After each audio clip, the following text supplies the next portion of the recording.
Tem certas noites que a gente nunca esquece, mesmo que tente de todo jeito apagar da memória. A minha foi numa sexta-feira chuvosa de maio de 1997, quando descobri que meu filho adotivo de 16 anos estava parado na porta do meu quarto no meio da madrugada, me observando dormir com aquele olhar que até hoje me dá arrepios só de lembrar.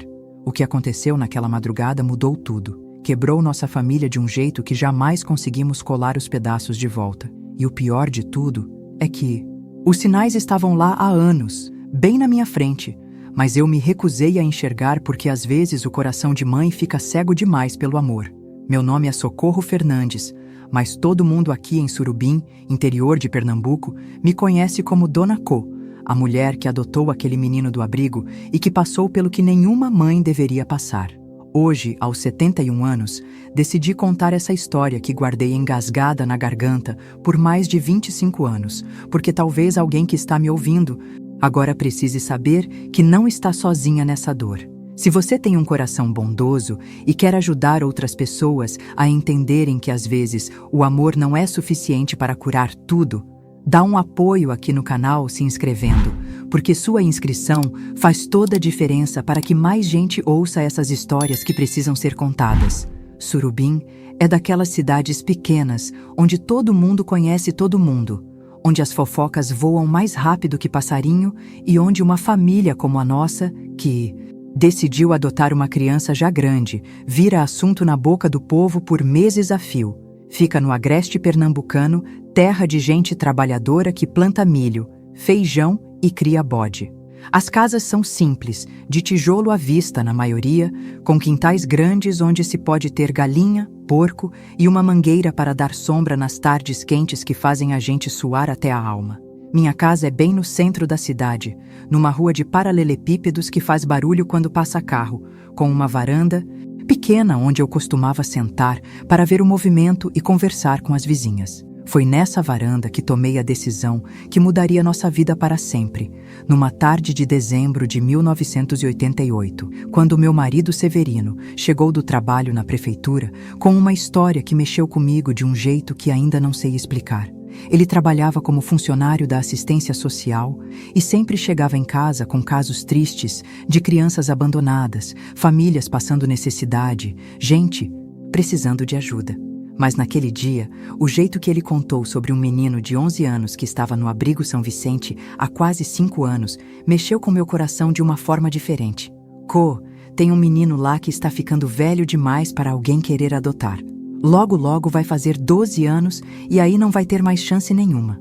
É um danado esperto, sabe ler e escrever melhor que muito adulto por aí, mas tem uma tristeza nos olhos que parte o coração da gente. Foi assim que meu Severino falou, tirando o chapéu e se jogando na cadeira de balanço, que rangeu como sempre rangia quando ele chegava cansado do trabalho. Eu estava descascando mandioca para o jantar, mas parei tudo e fiquei olhando para ele, sentindo algo mexer lá no fundo do peito. A gente já tinha nossos 2 filhos, o Antônio, que na época estava com 19 anos e já trabalhava na oficina do seu Zé Pequeno, e a Francisca, com 17, que ajudava a professora da escola primária e estava namorando o filho do dono da farmácia. Mas sempre senti que nossa mesa tinha espaço para mais um prato, nossa casa tinha espaço para mais um coração. Como é o nome dele? Perguntei, largando a faca e limpando as mãos no avental. João Paulo, mas no abrigo todo mundo chama ele de JP. A história dele é triste, Co. A mãe morreu quando ele tinha 6 anos de tuberculose. O pai era alcoólatra e sumiu no mundo depois que a mulher morreu, deixou o menino largado na casa de uma tia que não quis ficar com ele. Foi parar no abrigo pequeninho demais, magricela, cheio de bicho e assombrado com a vida. Aquela noite não consegui pregar o olho. Ficava imaginando aquele menino sozinho no mundo, sem ninguém para chamar de pai ou mãe, vendo outros meninos menores sendo escolhidos para adoção enquanto ele crescia e perdia a chance de ter uma família.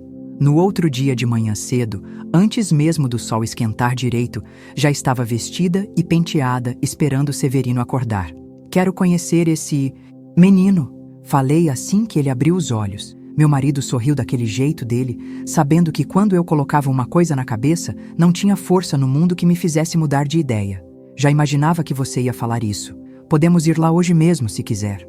O abrigo São Vicente ficava na saída da cidade, uma casa grande e antiga que um dia foi fazenda, com paredes descascadas e um pátio de terra batida, onde as crianças brincavam com brinquedos velhos e quebrados. Quando chegamos lá, a diretora, uma senhora magra chamada Irmã Lourdes, nos recebeu na sala dela, cheia de papelada e crucifixos na parede. Vocês querem conhecer o JP?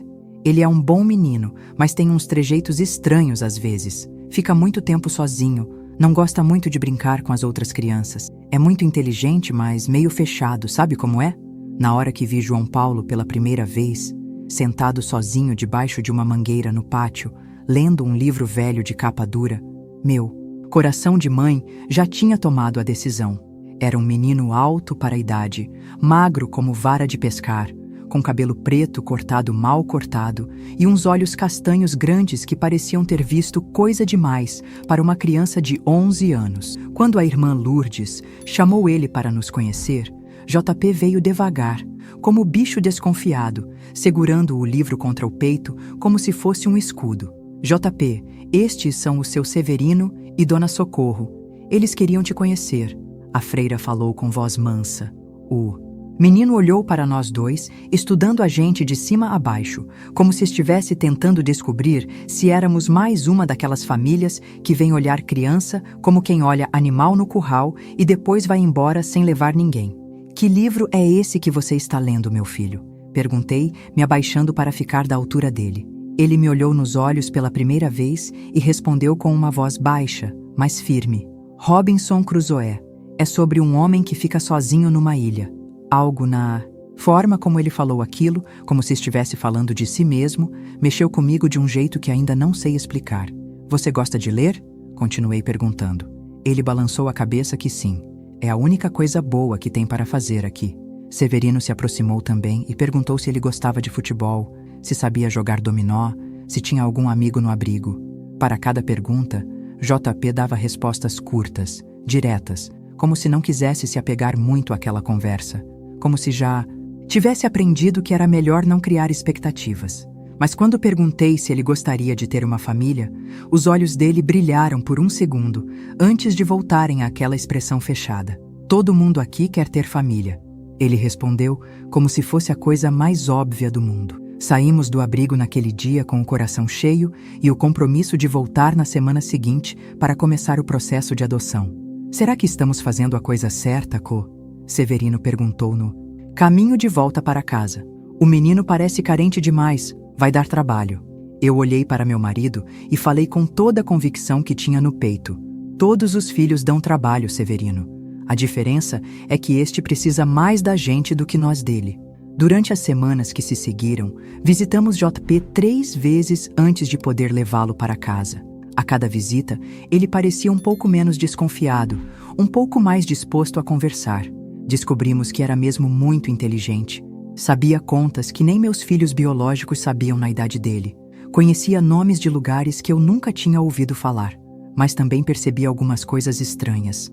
Uma vez chegamos no abrigo e uma das cuidadoras contou que JP tinha brigado com um menino menor porque o garoto tinha mexido nos livros dele. Ficou uma fera, Dona Socorro. Teve que ser apartado por 2 adultos. Não é normal uma criança ter tanta raiva assim.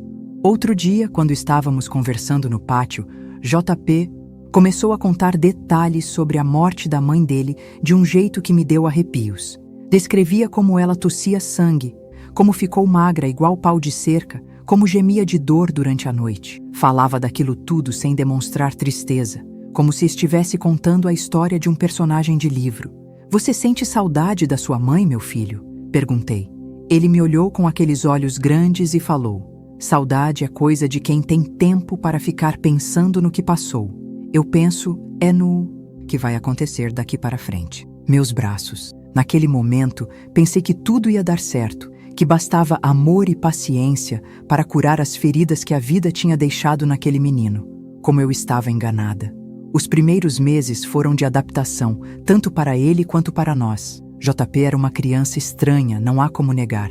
Enquanto meus outros filhos eram barulhentos, bagunceiros, normais, ele era silencioso demais, observava demais, pensava demais para a idade que tinha. Acordava sempre antes de todo mundo.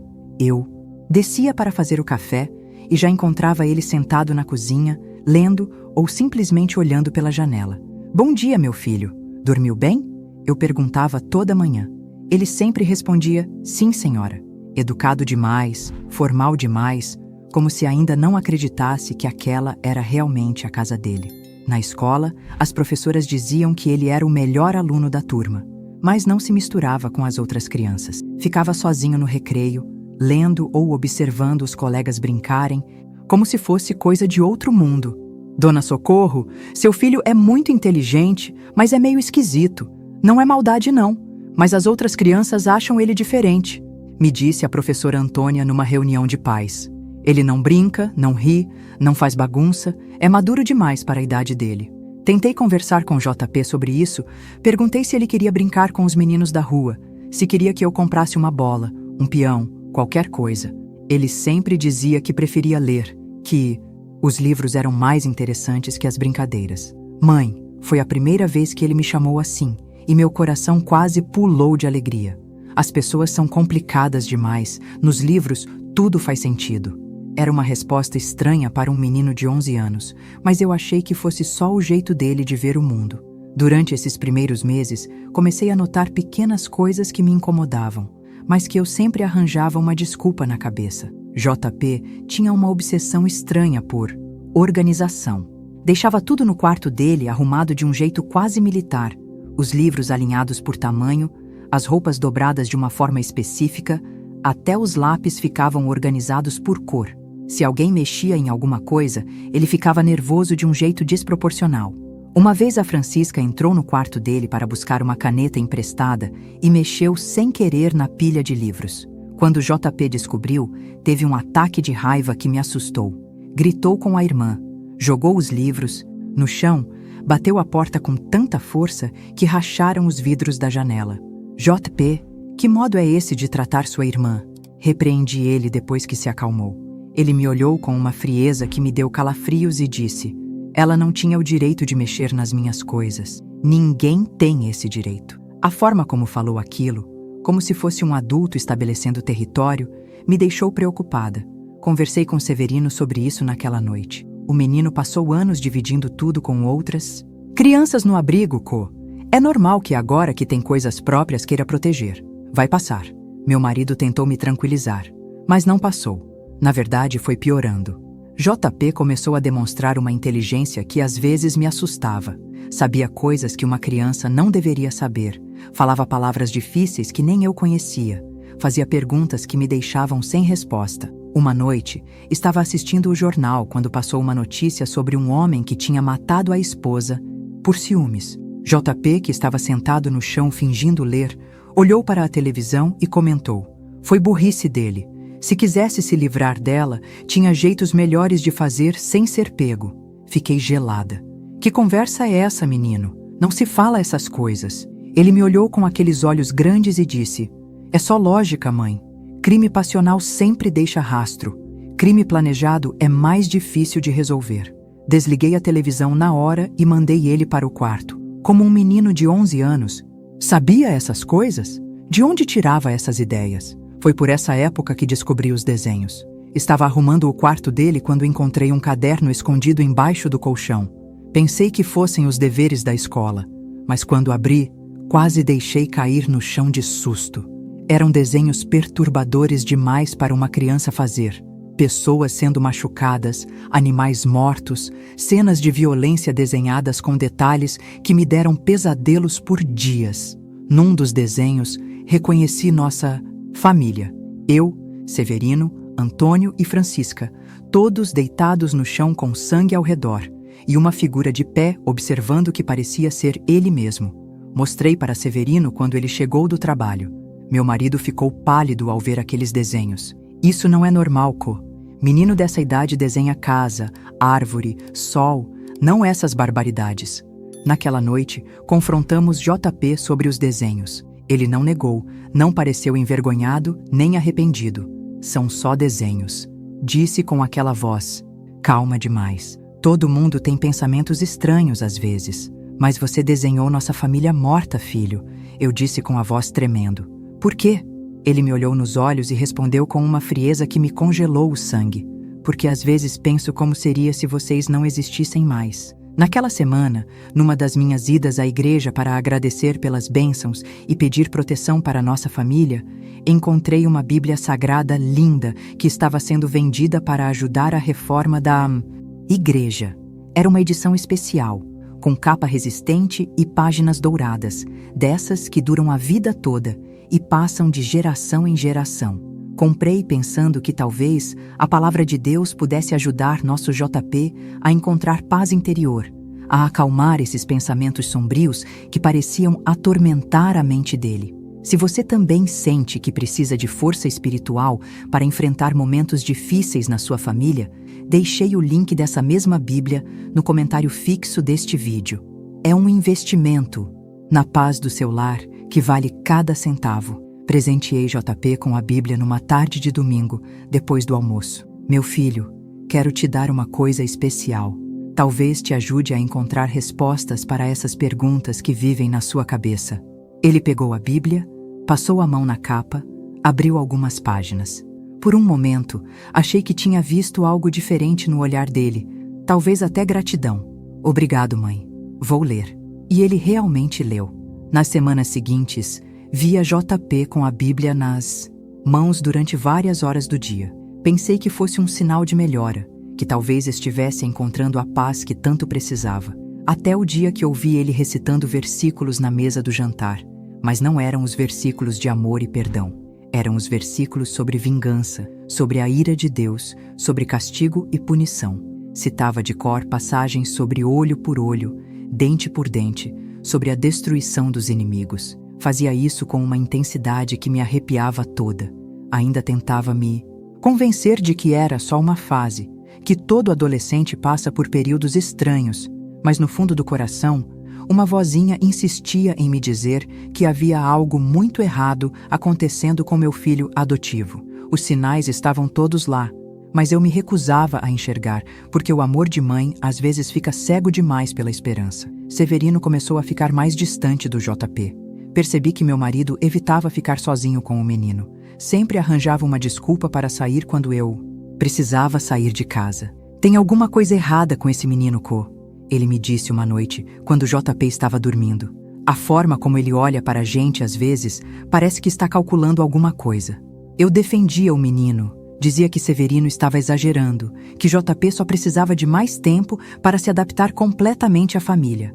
Mas lá no fundo, eu também sentia aquele olhar dele sobre mim às vezes, como se estivesse estudando meus movimentos, aprendendo meus hábitos, guardando informações na memória para usar depois. E foi exatamente isso que ele fez anos depois, quando usou tudo que tinha observado sobre nossa rotina para planejar aquela noite terrível que mudou nossas vidas para sempre. Se você está reconhecendo alguns desses sinais em alguma criança da sua família, não ignore como eu ignorei. Às vezes é melhor prevenir do que remediar depois que já é tarde demais, onde você vê a tragédia se aproximando, mas não consegue fazer nada para impedir. JP cresceu fisicamente, mas aquela frieza no olhar só foi aumentando. Quando fez 13 anos, já estava mais alto que eu, com voz engrossando e um jeito de andar que parecia de gente mais velha.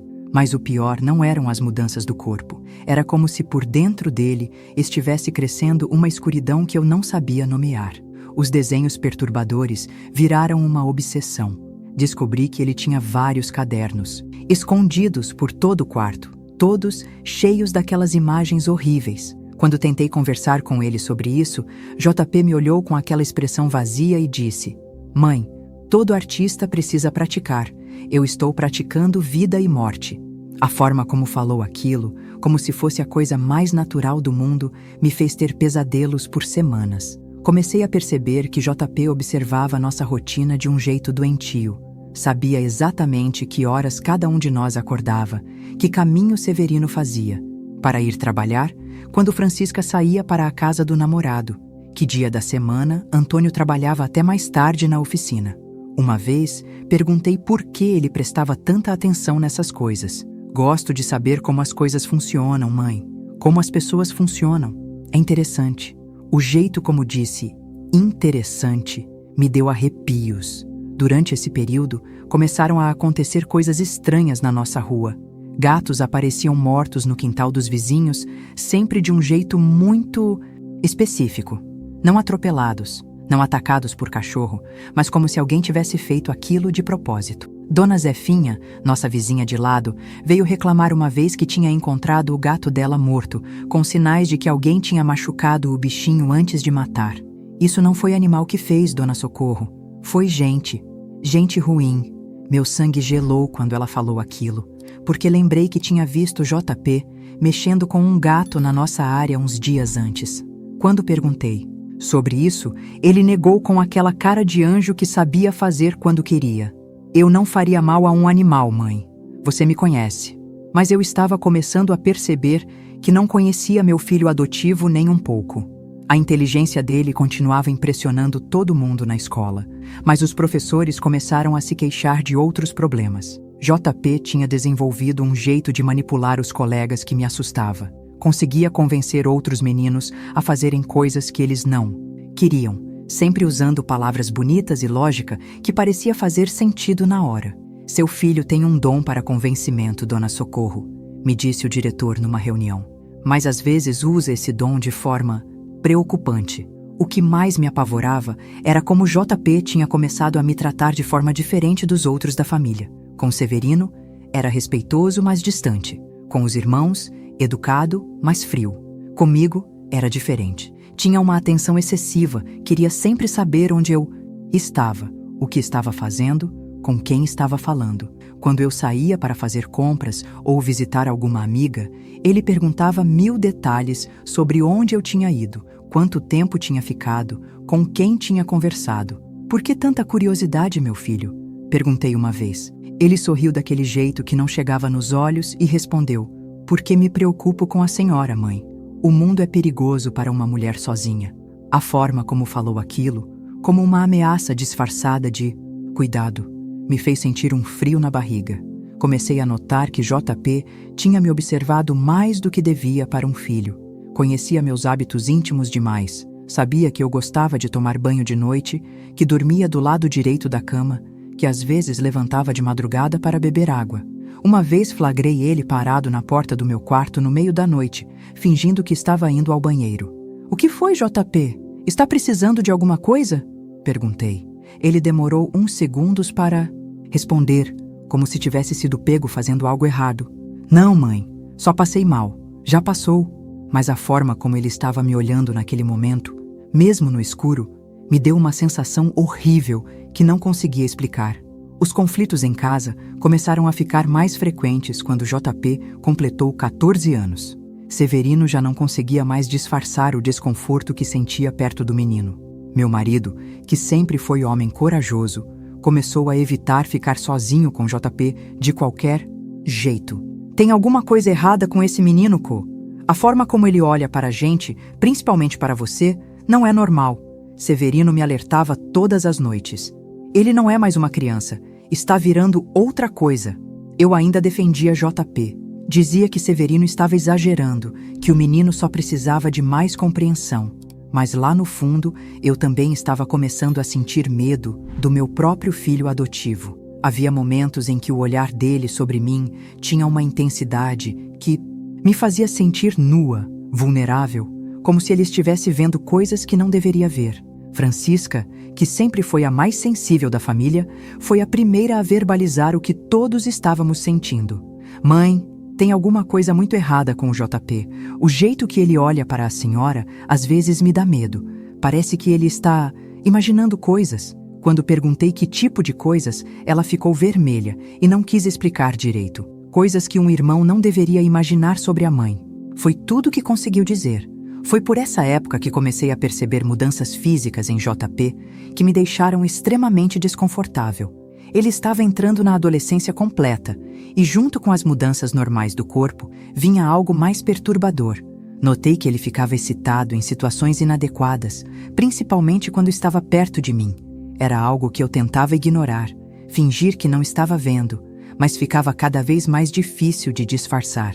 Uma tarde, quando estava estendendo roupa no quintal, senti aquela sensação de estar sendo observada. Quando me virei, JP estava na janela do quarto dele, me olhando de um jeito que me fez correr para dentro de casa e trancar a porta.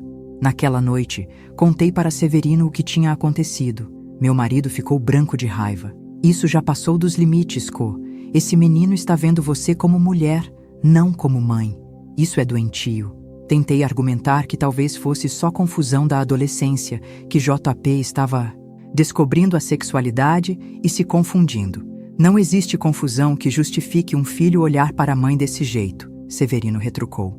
Ou a gente resolve isso agora, ou vai virar uma tragédia. Decidimos procurar ajuda profissional. Levamos JP num psicólogo da cidade vizinha, Dr. Maurício, um homem de uns 50 anos que atendia casos difíceis. Nas 3 primeiras consultas, JP se mostrou o menino educado e inteligente que sabia ser quando convinha. Respondia todas as perguntas do doutor com inteligência, falava sobre a adaptação na família, sobre os estudos, sobre os planos para o futuro. Parecia um adolescente normal com alguns problemas normais de adaptação. Seu filho é muito inteligente, Dona Socorro. Talvez inteligente demais para a idade dele. Isso pode gerar alguns conflitos, mas nada que não seja resolvido com tempo e paciência. Foi o diagnóstico inicial do psicólogo. Mas na 4ª consulta, alguma coisa mudou. JP saiu de lá com uma expressão diferente, mais sombria. No caminho de volta para casa, ele ficou em silêncio total. Quando chegamos, foi direto para o quarto e trancou a porta. Mais tarde, o Dr. Maurício me ligou. Dona Socorro, preciso conversar com a senhora com urgência. Sozinha. Quando voltei lá no dia seguinte, o psicólogo estava visivelmente perturbado. Seu filho me contou algumas coisas na última sessão que me deixaram muito preocupado. Ele tem fantasias envolvendo violência e outras coisas que não posso detalhar por questão de sigilo profissional. Mas posso dizer que ele precisa de ajuda especializada urgente. Não posso mais atendê-lo aqui. Saí do consultório do Dr. Maurício com o coração partido e uma certeza terrível. Meu filho adotivo não era apenas um adolescente problemático. Havia algo profundamente errado com ele, algo que talvez nem todo amor do mundo pudesse consertar. Naquela noite, quando contei para Severino o que o psicólogo tinha dito, meu marido tomou uma decisão que eu não queria aceitar. Vamos ter que mandá-lo embora, Co, para um lugar que possa cuidar dele direito. Isso aqui virou perigoso demais. Chorei a noite toda, mas no fundo sabia que Severino tinha razão. Só que eu ainda não conseguia aceitar que tinha falhado como mãe, que não tinha conseguido salvar aquele menino que um dia foi tão frágil e precisava tanto de amor. O que eu não sabia é que JP tinha escutado nossa conversa naquela noite e que na cabeça doentia dele, nossa decisão de procurar ajuda fora de casa foi interpretada como traição, como abandono. E foi isso que desencadeou o que aconteceu 3 semanas depois, naquela sexta-feira chuvosa de maio que mudou nossas vidas para sempre. Completamente depois daquela consulta com o Dr. Maurício, o pouco de humanidade que ainda restava naqueles olhos castanhos tinha desaparecido de vez, deixando apenas um vazio frio que me arrepiava toda vez que ele olhava na minha direção. Não falava mais conosco durante as refeições, respondia apenas com grunhidos quando perguntávamos alguma coisa, e passei a sentir como se estivesse sendo stalkeada dentro da minha própria casa. Ele me seguia pelos cômodos com o olhar, aparecia sempre nos lugares onde eu estava, como se tivesse decorado minha rotina de cor e salteado. Severino tentava ficar em casa o máximo possível, mas precisava trabalhar, e quando saía, eu ficava sozinha com JP. Nessas horas, sentia um medo que nunca tinha experimentado antes na vida. Medo do meu próprio filho. Foi numa quinta-feira de tarde, 2 dias antes daquela sexta-feira maldita, que tudo começou a tomar forma na cabeça doentia do JP. Eu estava na cozinha preparando o jantar, quando ele apareceu na porta, me observando descascar batatas. Ficou ali parado, em silêncio, por uns 5 minutos que pareceram uma eternidade. "Precisa de alguma coisa, meu filho?" Perguntei sem conseguir disfarçar o nervosismo na voz. Ele deu aquele sorriso gelado que tinha aperfeiçoado nos últimos tempos e respondeu: "Só estou admirando como a senhora é bonita quando está concentrada." A forma como disse aquilo, carregada de uma intenção que não deveria existir entre mãe e filho, me fez largar a faca na pia. "JP, Que conversa é essa? Vai estudar, vai fazer alguma coisa útil. Ele riu baixinho, um som que me deu vontade de correr. Logo vou fazer uma coisa muito útil, mãe. Algo que venho planejando há muito tempo.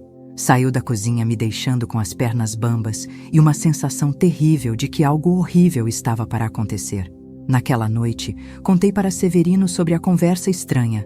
Meu marido ficou pálido. Amanhã mesmo vou ligar para aquele lugar em Recife que o Dr. Maurício indicou. Não dá mais para esperar. Esse menino virou uma ameaça.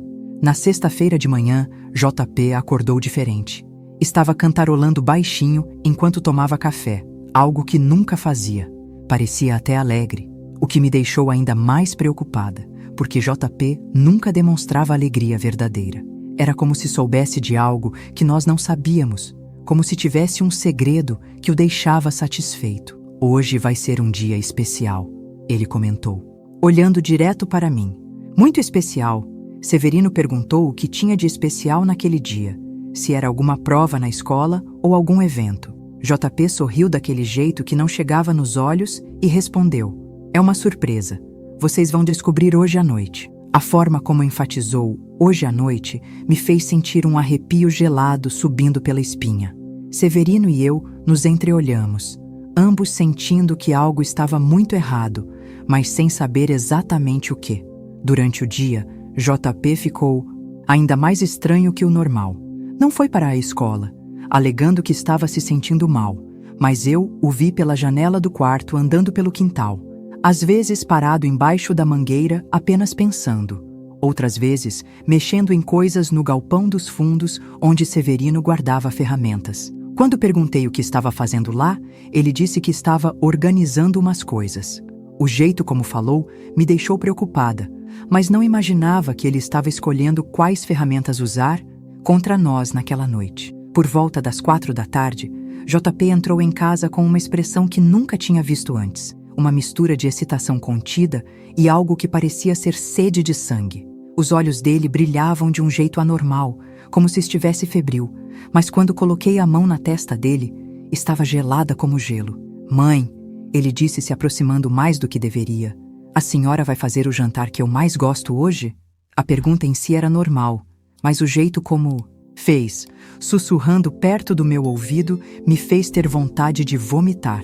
Qual jantar, meu filho? Perguntei tentando me afastar. Aquele macarrão com molho de carne que a senhora faz quando quer me agradar, porque hoje eu preciso estar bem alimentado. A forma como disse bem alimentado soou como uma ameaça. Fiz o macarrão mesmo assim, porque ainda tinha a esperança de que fosse paranoia minha, de que JP estava apenas sendo estranho como sempre. Durante o jantar, ele comeu com um apetite que não demonstrava há semanas, olhando para mim a cada garfada como se estivesse saboreando algo além da comida. Severino também notou o comportamento estranho e ficou visivelmente desconfortável. JP, você está bem? Parece diferente hoje, meu marido comentou. JP parou de mastigar, olhou para Severino com uma frieza que cortava e respondeu: nunca estive melhor, seu Severino. Esta vai ser a melhor noite da minha vida. Depois do jantar, JP se ofereceu para ajudar a lavar a minha louça, coisa que nunca fazia. Ficou do meu lado na pia, mais perto do que o necessário, às vezes encostando o braço no meu, outras vezes respirando perto do meu pescoço. Cada toque me dava náusea, mas eu tentava disfarçar para não provocar uma explosão de raiva. Mãe, ele sussurrou enquanto enxugava um prato. A senhora sabe que eu amo muito, né? A forma como disse amo não tinha nada de amor filial. Tinha algo sujo, algo errado que me fez querer correr dali. Eu também te amo, meu filho, como mãe ama um filho, respondi enfatizando bem a palavra filho. Ele riu baixinho.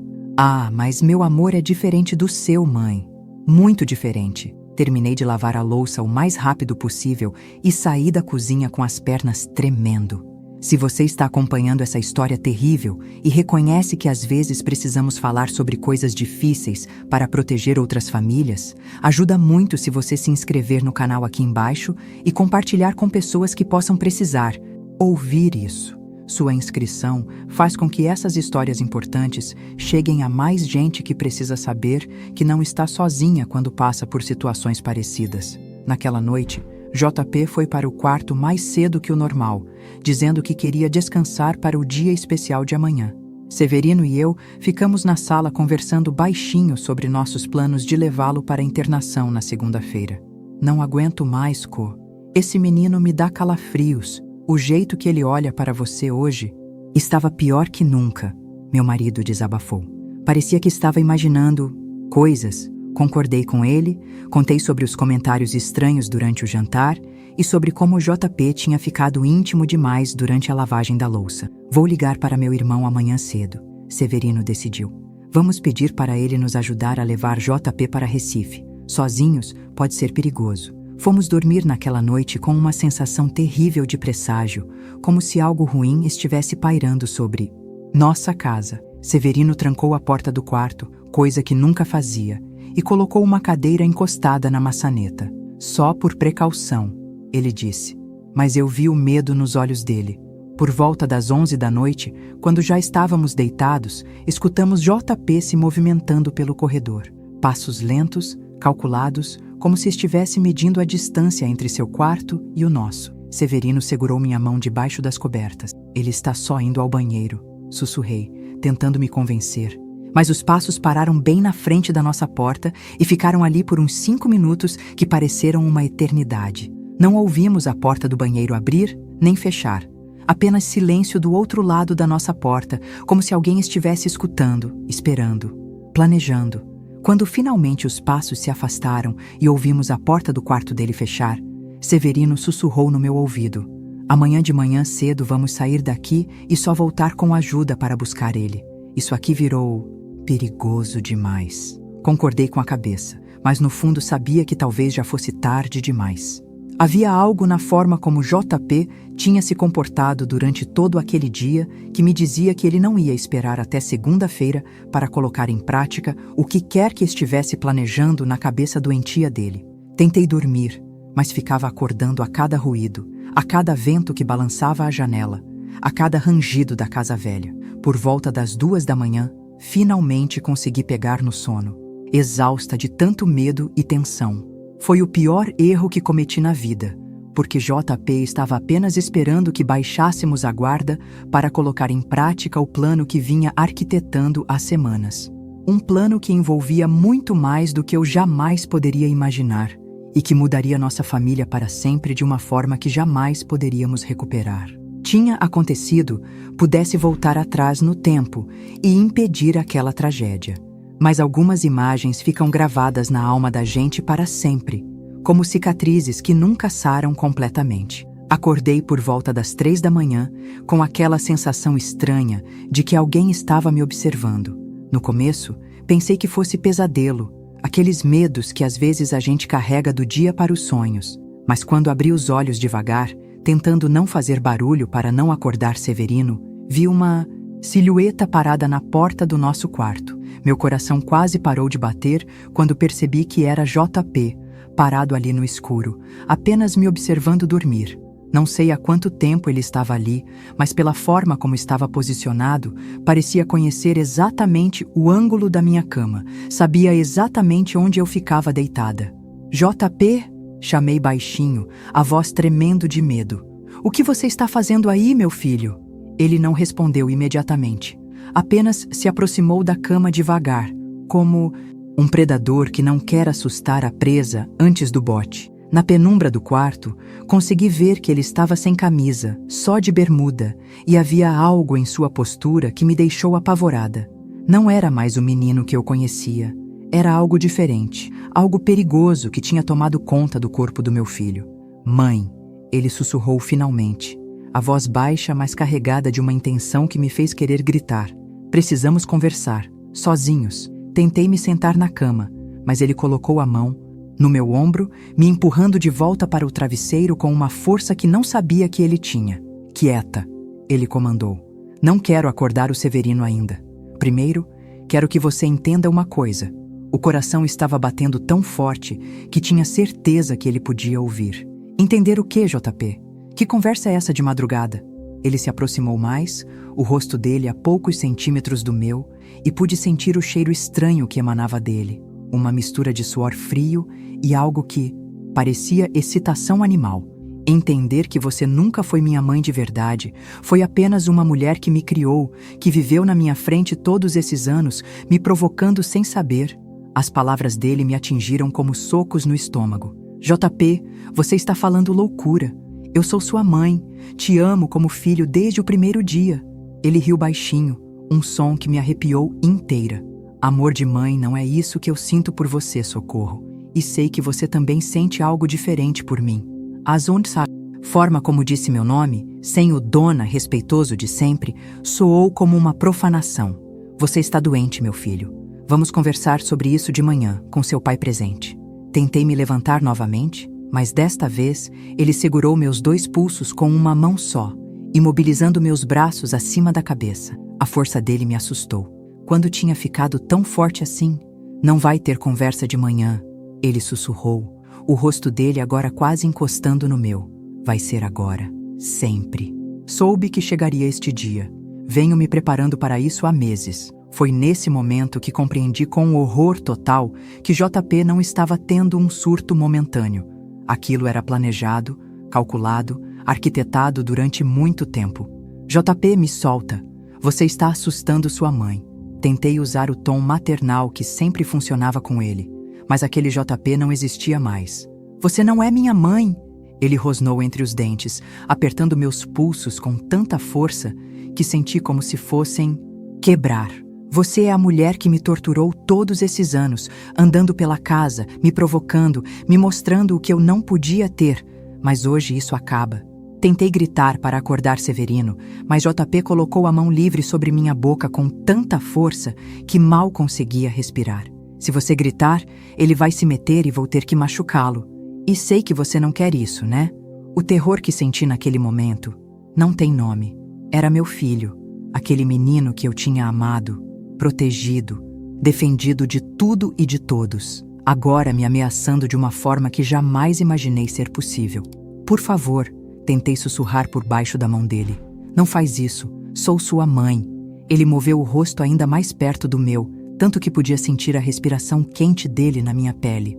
Hoje você vai deixar de ser minha mãe e vai virar minha mulher, como sempre deveria ter sido. As palavras dele me causaram uma náusea tão forte que quase vomitei. Com uma das pernas, tentei acertá-lo para me soltar, mas ele foi mais rápido e usou o peso do corpo para me imobilizar completamente na cama. Foi nesse momento que Severino acordou. Talvez pelo movimento na cama, talvez pelo sexto sentido que maridos desenvolvem quando sentem perigo para suas esposas. Que diabos está acontecendo aqui? A voz do meu marido cortou o silêncio da madrugada como um raio. JP virou a cabeça, assustado por um segundo, mas não me soltou. Oi, seu Severino, ele disse com uma calma assustadora. Espera sua vez, que já vou conversar com o senhor também. A naturalidade com que falou aquilo, como se fosse a coisa mais normal do mundo estar atacando sua mãe adotiva, me fez entender que JP tinha perdido completamente a noção da realidade. Sai de cima da sua mãe agora, menino! Severino gritou, tentando se levantar da cama. Mas JP foi mais rápido. Com um movimento que parecia ensaiado, ele pegou alguma coisa que tinha escondido embaixo da nossa cama. Uma chave inglesa que Severino guardava no galpão, e acertou meu marido na cabeça com uma força terrível. O som do metal batendo no crânio do Severino foi um dos mais horríveis que já ouvi na vida. Meu marido caiu de volta na cama, atordoado, sangue começando a escorrer pelo rosto. Severino! Gritei com toda a força que tinha, conseguindo finalmente me soltar da mão que tampava minha boca. JP me deu uma bofetada tão forte que vi estrelas. Falei para ficar quieta, ele berrou, perdendo pela primeira vez a compostura fria que vinha mantendo. Agora olha o que você fez. Fez eu machucar ele. A forma como falou aquilo, colocando a culpa em mim pelo que ele mesmo tinha feito, me mostrou o nível de loucura que tinha tomado conta da mente dele. Severino tentou se levantar novamente, mas estava claramente zonzo pela pancada. Ele murmurou, tentando focar o olhar. Corre, sai daqui. JP olhou para meu marido com uma raiva que me apavorou.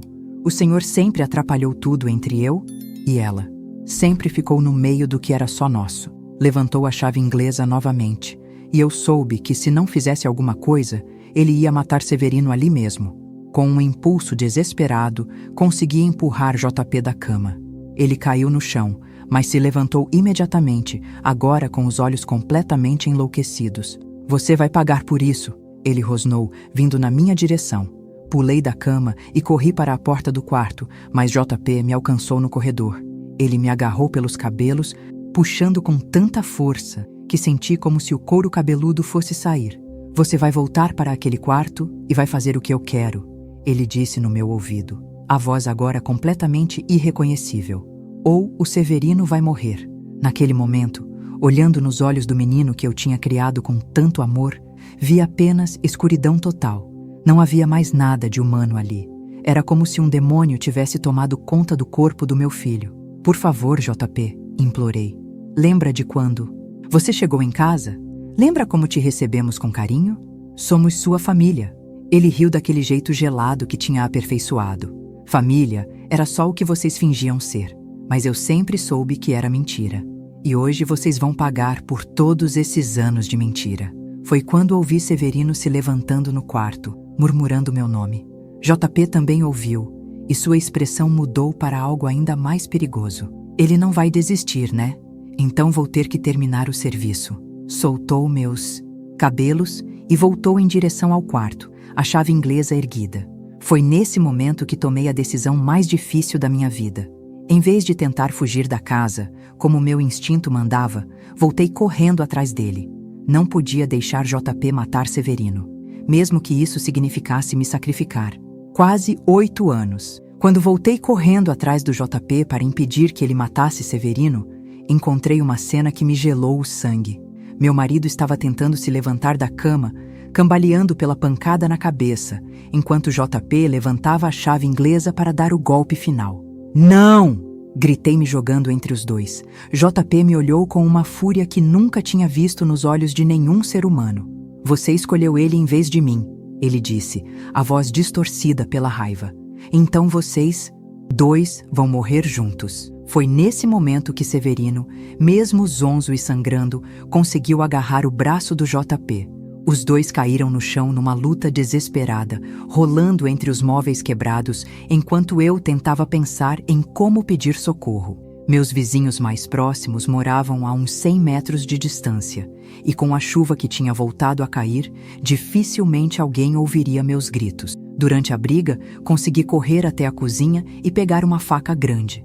Nunca pensei que um dia teria que ameaçar meu próprio filho com uma arma, mas naquele momento sabia que era questão de vida ou morte. Quando voltei ao quarto, JP tinha conseguido imobilizar Severino e estava estrangulando meu marido com as próprias mãos. Para com isso! Gritei apontando a faca para ele. Solta ele agora ou eu te corto. JP olhou para mim e deu aquela risada gelada que me assombrava há meses. Você não tem coragem de me machucar, mamãezinha. Não consegue nem matar uma galinha para o almoço. Ele estava certo, e nós dois sabíamos disso. Mesmo vendo Severino ficando roxo debaixo das mãos do JP, mesmo sabendo que meu marido estava morrendo, eu não conseguia usar aquela faca contra o menino que tinha criado desde os 11 anos. Você sempre foi fraca demais, JP continuou, apertando ainda mais o pescoço de Severino. Por isso que precisa de um homem de verdade para cuidar de você. Foi quando Severino, numa última tentativa desesperada, conseguiu agarrar a chave inglesa que tinha caído no chão e acertou JP na lateral da cabeça. O golpe foi forte o suficiente para atordoar JP e fazer ele soltar Severino. Meu marido se arrastou para longe, tossindo e tentando recuperar o fôlego, enquanto JP ficou caído no chão por alguns segundos. Pensei que fosse nossa chance de escapar, mas quando JP se levantou, havia algo ainda mais assustador nos olhos dele. O golpe na cabeça parecia ter despertado uma violência ainda maior. Sangue escorria da têmpora dele, mas em vez de enfraquecer, parecia ter deixado ele mais perigoso. Agora vocês me deixaram com raiva de verdade, ele disse, limpando o sangue com as costas da mão. Iam gostar mais se eu tivesse sido bonzinho.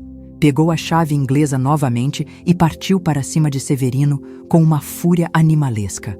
Desta vez, não hesitei.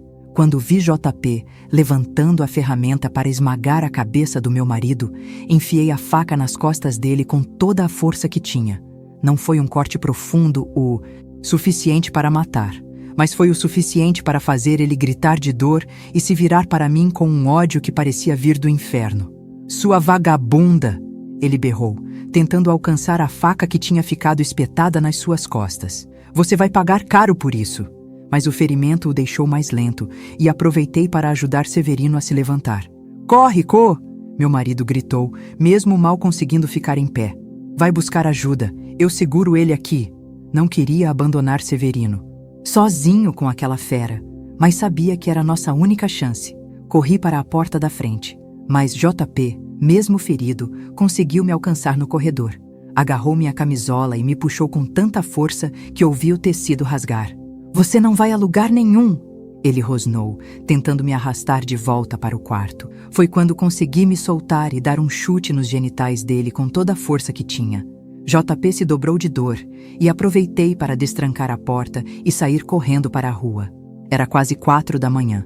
Ainda estava escuro e chovendo, mas corri descalça pelas pedras do calçamento gritando por socorro como uma louca.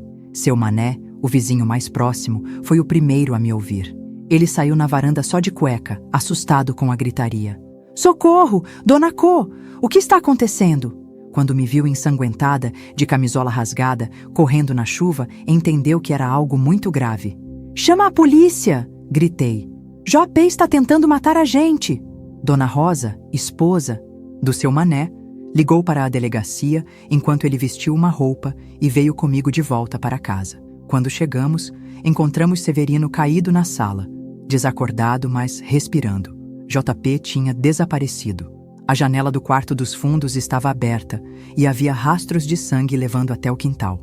Ele tinha fugido pelos fundos, provavelmente em direção ao matagal que ficava atrás da nossa casa. A polícia chegou quase 1 hora depois. Na época, Surubim só tinha 2 policiais para a cidade inteira e eles demoraram para entender a gravidade da situação. "Dona Socorro, a senhora tem certeza que foi seu filho adotivo que fez isso?" O cabo Josué perguntou, olhando para o estado da nossa casa. "Parece coisa de bandido profissional."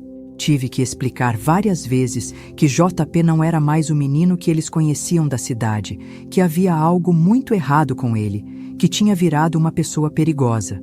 Severino foi levado para o hospital da cidade vizinha. Tinha sofrido uma concussão séria e várias costelas quebradas, mas ia sobreviver. Eu fiquei na delegacia até o amanhecer, prestando depoimento e respondendo perguntas que pareciam nunca acabar. "A senhora percebeu alguma mudança de comportamento no menino ultimamente? Ele já tinha demonstrado violência antes? Vocês tinham procurado ajuda médica?" A cada pergunta, eu me sentia mais culpada por não ter agido antes, por ter ignorado tantos sinais, por ter deixado a situação chegar àquele ponto terrível. JP foi encontrado 3 dias depois, escondido numa casa abandonada na zona rural. Estava delirando de febre por causa da infecção do ferimento da faca, falando sozinho, alternando entre momentos de lucidez e surtos psicóticos completos. Quando os policiais o trouxeram de volta, quase não reconheci meu filho adotivo. Parecia um animal selvagem, com os olhos vidrados, o cabelo sujo de terra, as roupas rasgadas e fedendo. Tentaram me fazer reconhecê-lo formalmente, mas quando nossos olhos se encontraram na delegacia, JP sorriu daquele jeito gelado e sussurrou: "Oi, mamãe. Senti sua falta." O tom, como disse aquilo, carregado de ameaça e desejo doentio, me fez ter certeza de que ele não tinha mudado nada, que faria tudo de novo se tivesse oportunidade. JP foi internado no Hospital Psiquiátrico de Recife, diagnosticado com esquizofrenia paranoide e transtorno de personalidade antissocial. Os médicos disseram que provavelmente sempre teve esses problemas, mas que foram se manifestando aos poucos durante a adolescência, agravados pela história de abandono e possíveis abusos que sofreu antes da adoção. Infelizmente, Dona Socorro, alguns casos são irrecuperáveis, o Dr. Fábio me explicou durante uma consulta. Seu filho desenvolveu uma fixação sexual pela senhora que se transformou em obsessão violenta. Mesmo com medicação, ele sempre será uma ameaça para vocês. Perguntei se um dia ele poderia ser curado, se havia alguma chance de Recuperação. O médico balançou a cabeça tristemente. O máximo que podemos fazer é mantê-lo sedado e longe da sociedade. Pessoas como seu filho não melhoram, apenas aprendem a esconder melhor suas intenções. Visitei JP apenas uma vez no hospital, 2 meses depois do ocorrido. Estava medicado, mais calmo, mas quando me viu, aquele brilho perigoso voltou aos olhos dele. "Mãe", ele disse, segurando minha mão com força demais. "Eu ainda sonho com você todas as noites." Saí de lá sabendo que nunca mais voltaria. Os anos que se seguiram foram de reconstrução lenta e dolorosa. Severino nunca mais foi o mesmo depois daquela noite. Ficou com sequelas da pancada na cabeça, dores constantes, perda parcial da audição e principalmente um medo que ele tentava esconder, mas que eu percebia em cada movimento dele. Mudamos de casa 6 meses depois, porque não conseguíamos mais dormir naquele lugar onde tudo tinha acontecido. Antônio e Francisca nos ajudaram como puderam, mas percebi que eles também ficaram marcados. Olhavam para mim às vezes como se eu fosse culpada por ter trazido aquele menino para nossa família. A comunidade de Surubim nunca mais nos viu da mesma forma. Alguns tinham pena, outros cochichavam que a gente tinha criado uma cobra no peito. Houve momentos em que pensei em sair da cidade, recomeçar em outro lugar onde ninguém conhecesse nossa história. Mas Severino dizia que fugir não ia apagar o que tinha acontecido.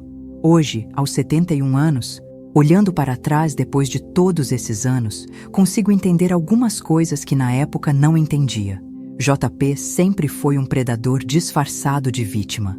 Usou nossa bondade, nossa vontade de ajudar, para se infiltrar na nossa família e planejar aquela violência terrível.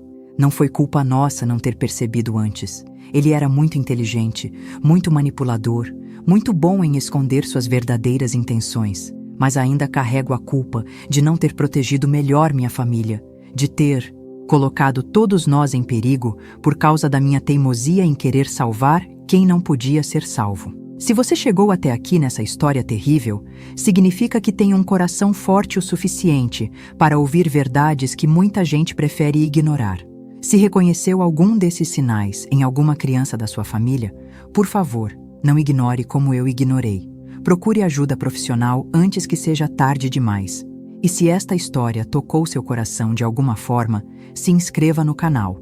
Aqui embaixo, para ajudar outras pessoas a ouvirem essas histórias que precisam ser contadas. Sua inscrição não custa nada, mas pode salvar uma família de passar pelo que nós passamos. Conte para mim nos comentários se você já passou por algo parecido, se conhece alguém que viveu situação similar. Às vezes, só saber que não estamos sozinhas nessa dor já ajuda a carregar o peso. E me diga o que você aprendeu com essa história. Qual foi a parte que mais te marcou? Vamos construir juntas uma comunidade de pessoas que não têm medo de falar sobre os assuntos difíceis da vida, porque é assim que a gente protege quem a gente ama. Obrigada por ter me ouvido até aqui, por ter dado oportunidade para essa velha contar uma história que guardou no peito por tantos anos. Que Deus proteja você e sua família, e que nossa experiência sirva para que outras famílias não passem pelo mesmo inferno que nós passamos.